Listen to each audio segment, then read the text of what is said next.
하나님, 우리 사는 동안에 그 영원하신 하나님의 그 튼튼하신 팔에 그 품에 안겨 살아가시는 저희들 되게 도와주시옵소서. 오늘 말씀을 통하여서 하나님께서 임재해 주시옵시고 성령님 이곳에 함께하여 주셔서 주님께서 저희들에게 들려주시는 말씀을 저희들 잘 깨달아 듣게 도와주시옵소서. 아버지 하나님, 정말 주님, 저희는 하루도 주님 없이는 살아갈 수 없는 연약한 존재인 것을 고백하기 원합니다. 아버지 하나님의 사랑과 은혜가 매일매일 우리를 붙들고 있는 것을 잊지 않으며 살아갈 수 있게 도와주시옵소서. 오늘 예배 가운데 함께 해주시옵시고 말씀을 통하여서 역사하실 그 하나님을 찬양드리며 이 모든 말씀 예수님의 이름으로 기도드렸습니다. 아멘.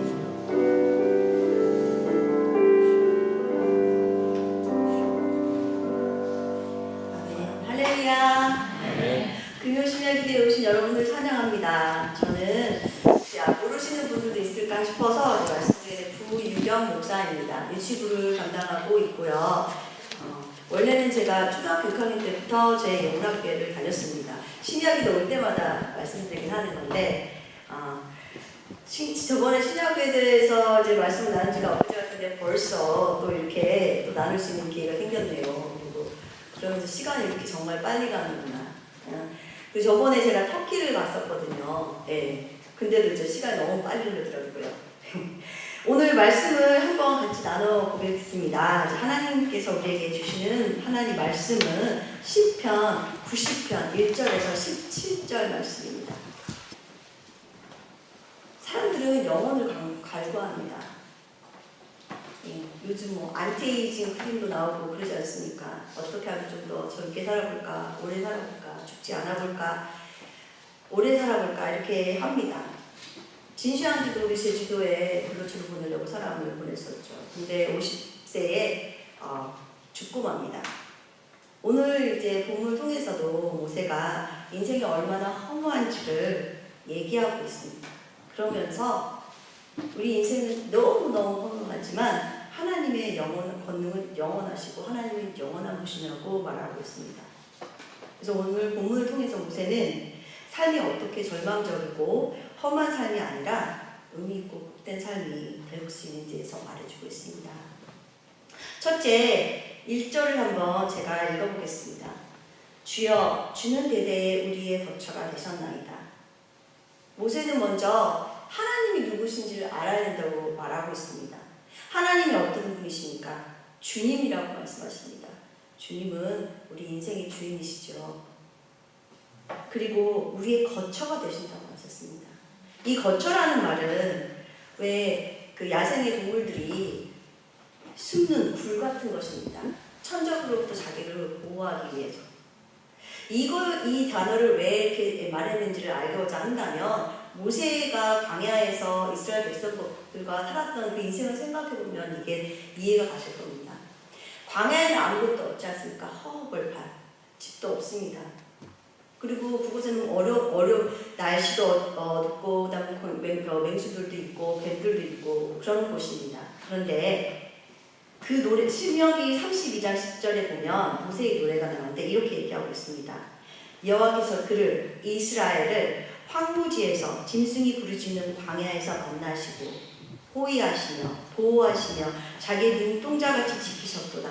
마치 독수리가 자기의 보금자리를 어지럽게 하며 자기 새끼 위에 너풀거리며 그의 날개를 펴서 새끼를 받으며 그의 날개 위에 그것을 엎는 것 같이 여호와께서 홀로 그를 인도하셨고 그와 함께 다른 신이 없었도다.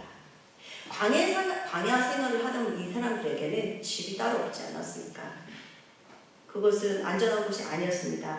그렇기 때문에 이스라엘 백성들에게 광야는 하나님께서 광야에서 하나님은 보금자리가 되어주셨습니다. 피할 곳이 되어주셨습니다. 이 말씀이 그 후대에도 어떻게 역사했겠습니까? 그걸 알고 있습니다. 모세가 주는 대대의 세대를 거쳐서 거처가 되실 거라고 말씀하고 계십니다. 그러면 바벨론 포로 시절 때도 하나님께서는 이스라엘 백성에게 거처가 되셨고 또 오늘날 우리에게도 우리가 살아가는 인생이 광야 생활과 같지 않습니까? 그런 광야 생활 같은 곳에도 저희들의 거처와 안식처가 되어주시는 분이신 것입니다. 이 비슷한 경험한 사람이 한 명 더 있죠. 다윗도 이렇게 고백합니다. 시편 62편 2절에 오직 그만이 나의 반석이시여 나의 구원이시여 나의 요새시여 내가 크게 흔들리지 아니하리로다. 이렇게 고백합니다. 다윗도 마찬가지로 광야에서 쫓기는 생활을 오랫동안 하였습니다. 그곳에서 아무도 보여줄 것 같지 않고 어렵고 무섭고 그런 곳이었지만 하나님께서 친히 다윗의 피난처가 되어주셨고 돌봐주셨고 반석이 되어주셨습니다. 오늘 모세는 바로 이것을 고백하고 있는 것입니다. 하나님이 여러분의 거처가 되어주십니다. 하나님이 여러분의 피난처가 되어주십니다. 하나님이 여러분이 그 광야 같은 인생길에서 도움이 되어주시고 안전한 쉬운 곳이 되어주십니다. 믿으십니까? 네. 그렇습니다. 2절에 그러면 2절에서는 하나님이 누구신지 얘기하는지 한번 보겠습니다. 2절에서 제가 읽겠습니다. 산이 생기기 전 땅과 세계도 주께서 조성하시기 전 곧 영원부터 영원까지 주는 하나님이십니다. 하나님은 땅이 생기기 전서부터 그리고 세계가 만들어지기 전서부터 우리 성경에 보면 창세기 태초에 하나님께서 라고 말씀하시죠. 그 태초에 하나님 태초라는 것 자체가 없습니다. 왜냐하면 우리 인간에게나 태초가 있는 것이지 하나님은 시작도 없으시고 끝도 없으신 분이신 겁니다. 그것이 바로 영원하신 그것이 영원하신 하나님의 모습인 것입니다. 우리가 가지고 있는 생각으로는 그 영원하신 하나님을 다 이해할 수가 없습니다. 그렇기 때문에 우리는 하나님을 경배할 수밖에 없는 것입니다. 하나님은 우리가 이 땅에 존재하기 이전에도 존재해 계셨고 이 땅의 삶을 마감하고 나서도 여전히 우리가 죽고 나서도 영원히 계실 분이십니다. 그리고 영원토록 존재하신 하나님, 모세의 하나님이셨고 또 우리의 하나님이십니다. 하나님이 시간을 창조하신 분이시지만 시간 속에 계시지 않고 시간을 넘어서는 곳에 계십니다. 그런데 우리 인간은 어떻습니까? 우리 두 번째로 모세는 우리에게 말해줍니다. 하나님을 알아야 됩니다. 무엇인지 하나님 우리의 거처 되시고 주인 되시고 영원하신 분입니다. 근데 우리 인간은 어떤 분입니까? 어떤 사람입니까? 제가 읽어보겠습니다. 3절 주께서 사람을 티끌로 돌아가게 하시고 말씀하시기를 너희 인생들은 돌아가라 하셨사오니 4절 읽겠습니다. 주의 목전에는 천년이 지나간 어제 같으며 밤의 한순간 같을 뿐입니다. 5절 주께서 그들을 홍수처럼 쓸어가시나이다. 그들은 잠깐 지는 것 같으며 아침에 돋는 풀과 같다. 풀은 아침에 꽃이 피어 자라다가 저녁에는 시들어 마르나이다. 하나님은 이렇게 영원하시고 무궁하신 분인데 우리는 티끌과 같은 존재이다. 그리고 하나님께서 돌아가라 그러면 우리는 흙에서 왔기 때문에 흙으로 돌아갈 수밖에 없는 존재입니다. 이 3절의 이 말씀은 그 창세기의 말씀을 생각나게 합니다. 창세기 3장에 보면 아담에게 죄를 지어서 이제 죽을 수밖에 없던 아담에게 흙으로 지은 육신이 이제 땅으로 돌아가라고 말하고 있죠. 아담이 받은 심판입니다. 영원하신 하나님께서 이렇게 우리 인생에게 돌아가라 말씀하시는 순간 우리 인생은 끝이 나게 되는 것입니다. 우리는 그렇게 허무한 존재들입니다. 풀과 같은 존재라고 또 말씀하고 있습니다. 곧 시들어버릴 그런 존재들이라고 말씀하고 있습니다. 홍수처럼 흩어져갈 인생이라고 합니다. 잠깐 자는 것 같습니다. 잠깐 꿈꾼 것 같은데, 잠깐 낮잠 잔 것 같은데 우리 인생은 지나간다고 합니다. 꽃이 피어 시들어드는 것처럼 우리 인생도 금방 사라진다고 말씀하고 있습니다. 그러면서 7절부터 그러면 왜 우리가 이런 티끌과 같은 인생을 살아가고 있는가? 그 이유에 대해서 계속해서 말하고 있는 것입니다. 한번 보겠습니다. 7절에 보면 우리는 주의 노에 소멸되며 주의 분내심에 놀라나이다. 주께서 우리 죄악을 주의 앞에 놓으시며 우리의 은밀한 죄를 주의 얼굴빛 가운데 두셨사오니 우리의 모든 날이 주의 분노 중에 지나가며 우리의 평생이 순식간에 다하였나이다. 우리가 영원하신 하나님께서 우리를 만드셨는데 우리를 만드실 때는 우리를 영원한 존재로 만드셨는데 왜 우리가 이렇게 티끌과 같은 존재가 됐고 풀과 같은 존재가 됐고 홍수에 쓸려가는 존재가 되느냐? 그것은 우리가 주의 분노 아래에 있기 때문입니다. 왜 우리가 주의 분노 아래에 있습니까? 우리의 죄악 때문입니다. 우리의 죄악 때문에 우리는 하나님의 그 주의 분노 아래에 있을 수밖에 없고 풀처럼 하루아침에 시들 수밖에 없는 존재들이라는 것입니다. 모세는 이렇게 하나님이 어떤 분이신지, 우리가 어떤 분인지, 어떤 사람인지, 왜 우리는 그러니까 왜 우리는 이렇게 티끌같이 살아갈 수밖에 없는지에 대해서 우리는 죄인이라는 것을 말하고 있습니다. 그런데 여기서 끝나는 게 아니죠. 만일에 여기까지만 안다면 우리 인생이 너무 허무합니다. 너무 허무합니다. 그러면은 우리는 그러면 이왕 이렇게 된 거 아무렇게나 살아야겠다. 그냥 이렇게 된 거 우리 인생은 너무 허무하니 더 이상 살 가치가 없다. 라든지 아니면 이렇게 된 거 아무렇게나 내가 원하는 대로 살아야겠다. 라고 하는 사람들도 있습니다. 요즘에 SNS에 보면 욜로라는 그런 말이 있습니다. 그게 어떤 거냐면 You only live once. 이 말은 뭐냐면 내 인생은 오직 한 번뿐이다. 그러니까 뭐입니까? 네가 하고 싶은 대로 하고 살아라. 여행하고 싶으면 여행하고 사고 싶은 것은 사고 이렇게 말합니다. 하지만 우리 믿는 사람들의 인생은 이런 것이 아니지 않습니까? 그러면 우리가 이것들을 알았을 때 그럼 우리는 무엇을 해야 됩니까? 모세는 계속해서 말하고 있습니다. 우리는 알아야 된다. 하나님 누구신지 알아야 된다. 우리는 알아야 된다. 우리가 어떤 존재인지를 알아야 된다. 왜 이렇게 비참하게 죄악 속에서 주의 분노 가운데 살아야 되는지 알아야 된다. 그러면서 그럼 어떻게 이 상황 가운데서 벗어날 수 있는가라고 모세는 해결책을 제시하고 있는 것입니다. 자, 그러면 제가 한번 읽어보겠습니다. 그거를 이제 12절에 모세는 말하고 있습니다. 우리에게 우리나라 계수함을 가르치사 지혜로운 마음을 얻게 하소서. 우리에게 우리나라 계수함을 가르치사 지혜로운 마음을 얻게 하소서. 모세는 얘기하고 있습니다. 우리 인생이 이렇게 짧습니다. 우리 인생은 허무합니다. 그렇기 때문에 우리는 하나님의 지혜가 필요합니다. 어떤 지혜가 필요합니까? 나를 계수하는 지혜입니다. 나를 계수하는 지혜는 어떤 것입니까? 우리는 우리 나이를 잘 모르고 살아갑니다. 어린아이들 있잖아요. 하면은 5살 친구한테 가서 얘기하면 그 친구 6살 친구 같아. 어쩜 이렇게 어디서 의젓하고 좋을까? 이렇게 하면 너무 좋아합니다. 근데 어른들한테 그렇게 얘기하면 안 되죠. 어른들한테는 우리 집사님 뭐 바르셨어요? 얼굴이 너무 젊어 보이시네요. 40대 되신 집사님한테 아이고 30밖에 안 돼 보였죠? 이렇게 하면 얼마나 좋습니까? 우리 인생은 그렇습니다. 우리 나를 계수할 줄 모릅니다. 그렇지 않습니까? 근데 우리 인생 어떻습니까? 달리 지나갑니다.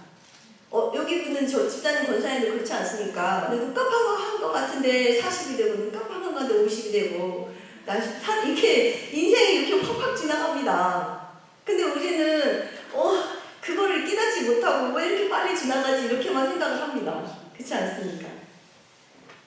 그리고 권세를 잡은 사람들 어떻습니까? 이 권세가 오래 갈 것처럼 착각하고 살아가지 않습니까?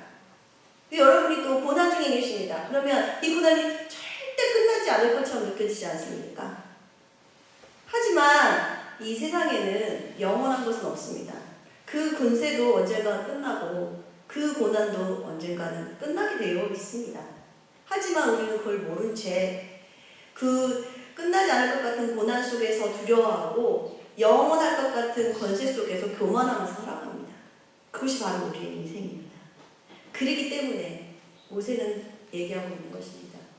우리날 교사함을 가르치소서. 우리가 지금 어떤 삶을 살고 있는지, 우리가 지금 어떤 때에 있는지, 그리고 우리가 지금 우리가 하나님 앞에서 얼마나 미약한 존재인지를 깨닫게 하라는 것입니다. 우리는 죄악 가운데 참된 낙을 찾을 수가 없습니다. 이 빠르게 흘러가는 세월 속에서 저희들은 속수무책 손부책 당하고 있을 수밖에 없습니다.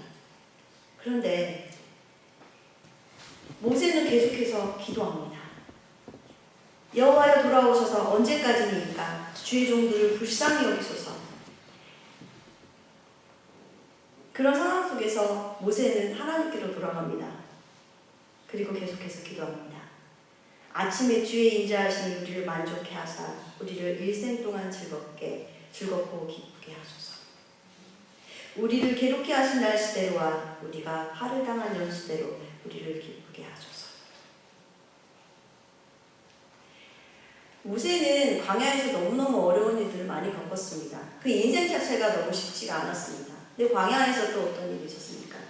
사람들이 얼마나 반역을 했습니까? 모세에게 얼마나 우리 원치트에 있었으면 편하게 살았을 텐데 이 광야에 와서 무슨 고생을 하고 있냐고 얼마나 반역하면 되들었습니까? 그래서 오죽하면 그 온유한 마음을 가진 사람이 화를 냈겠습니까? 그것 때문에 결국엔 가나안을 못 들어가지 않습니까? 너무 괴로운 인생을 살았습니다. 그런데 그런 고난 속에서 모세는 말하고 있습니다.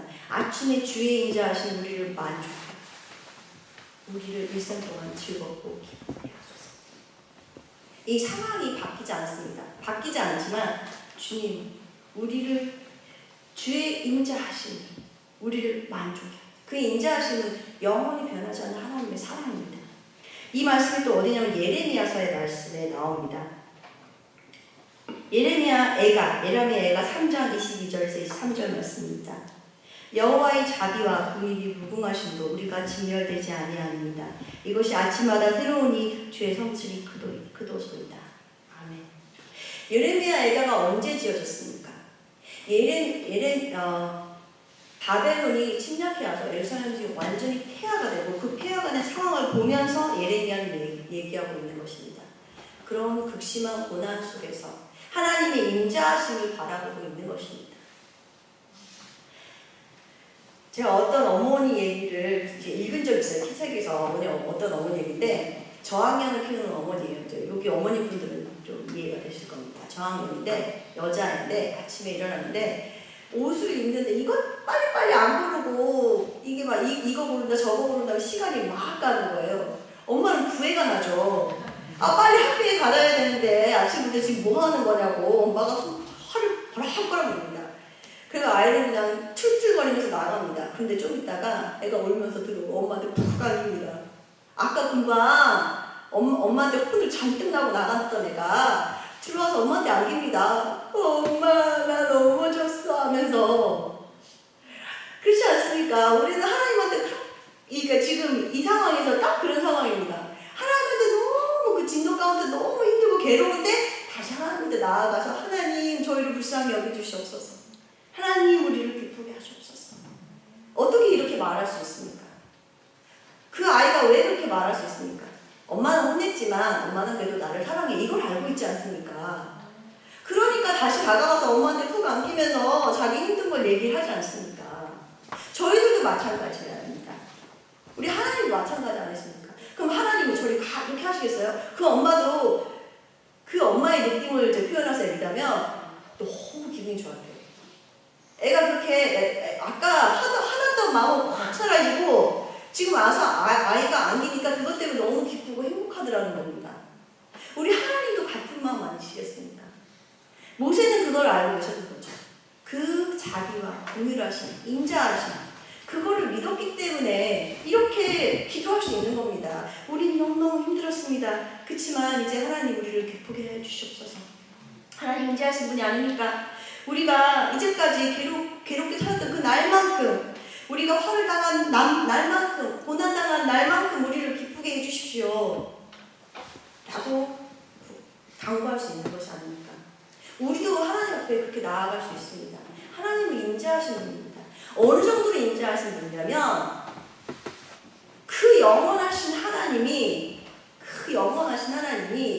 이 유한한 이 세상에 유한한 존재로 유한한 인간의 모습으로 여기 오실 만큼 오셔서 우리 죄를 대신해서 십자가에 달려 돌아가신 만큼 그분의 인자하심은 무궁하십니다. 그 인자하신 하나님 때문에 우리는 이 유한한 존재로 살아갈 수밖에 없는 저희들이지만 하나님, 예수님께서 그 십자가를 통해서 길을 열었기 때문에 우리는 영원으로 나아갈 수가 있는 것입니다. 믿으십니까? 아멘. 하나님께서, 그 영원한 하나님께서 생각해 보십시오. 그 영원에 계신 하나님이 우리가 살고 있는 이 시공간의 제약을 맡고 있는 이곳에 유한한 모습의 인간으로 오셔서 우리의 모든 죄를 용서하시고 십자가에 달려 돌아가시고 우리를 구원하시고 언젠가는 시간이 오면 우리가 이 시간에 굴레에서 벗어나서 영원한 세계로 우리가 갈 수 있도록 이끌어 주신다는 겁니다. 그것이 바로 하나님의 인자하심입니다. 그것이 바로 오늘 모세가 믿었던 하나님의 인자하심. 그리고 그것 때문에 모세는 당당하게 기도할 수 있는 것입니다.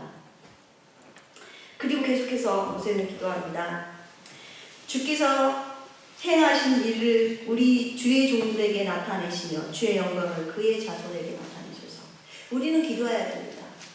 그 하나님의 영광이 우리 때에 끝나는 것이 아닙니다.